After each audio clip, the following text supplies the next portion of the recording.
Hi, it's Dr. Fred, and here I am today to discuss the greatest threat in the world. It turns out that the greatest threat in the world is not what you think. It's not COVID.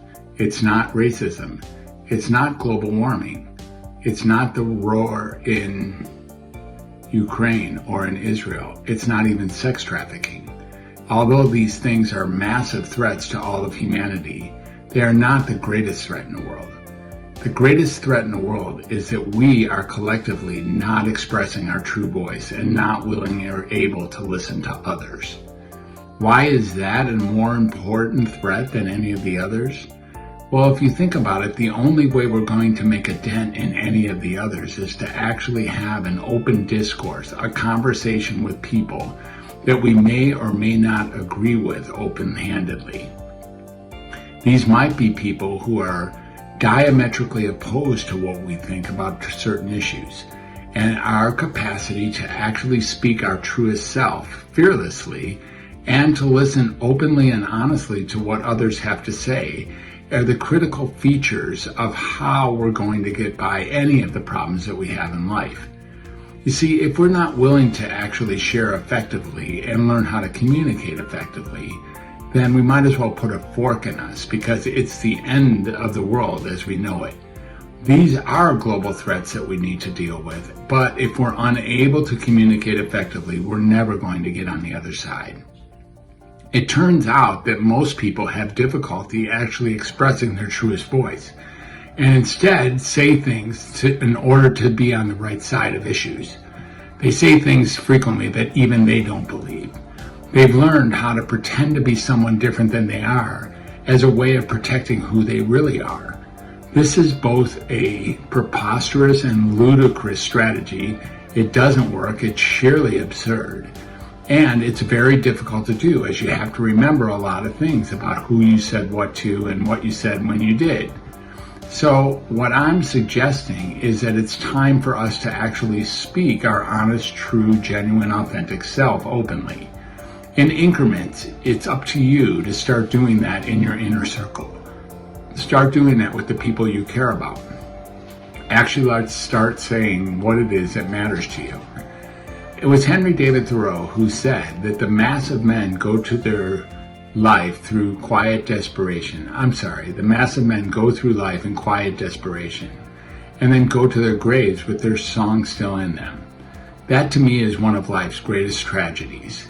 To go through all of life and never have anyone actually know who you really are. The opportunity now exists for us to find that true voice and to speak it openly. The book I wrote is called Find Your True Voice and talks openly about some of the challenges between who you are now and who you could be if you spoke genuinely. It uses podcasting as a backdrop, as does my course called the True Voice course, really looking at ways to get what is in the way out of the way so that you can rediscover what's at the core of yourself, so that you can self-actualize and self-realize and actually speak to what's important to you, moving the things that are in the way out of the way so you get access to it.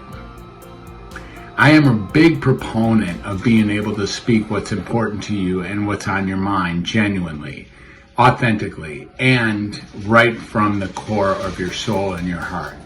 This is not simple, you all. This is a very difficult challenge, and many of us have relinquished our responsibility to speak our true self.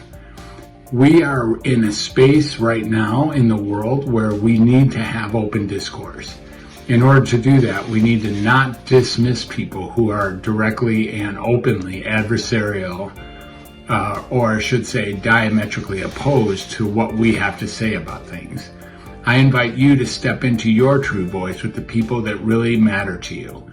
Make it in small increments first. Just start saying things that you've never said before or that it's been a long time. Tell someone that you love them. Tell someone that you might have stolen some money from them. Tell somebody what you really are and who you really stand for. But at least tell somebody a truth. From here, the possibility of getting that authenticity is actually more attractive than agreement might allow you to step into your core self, your true voice, and genuinely and authentically share with another.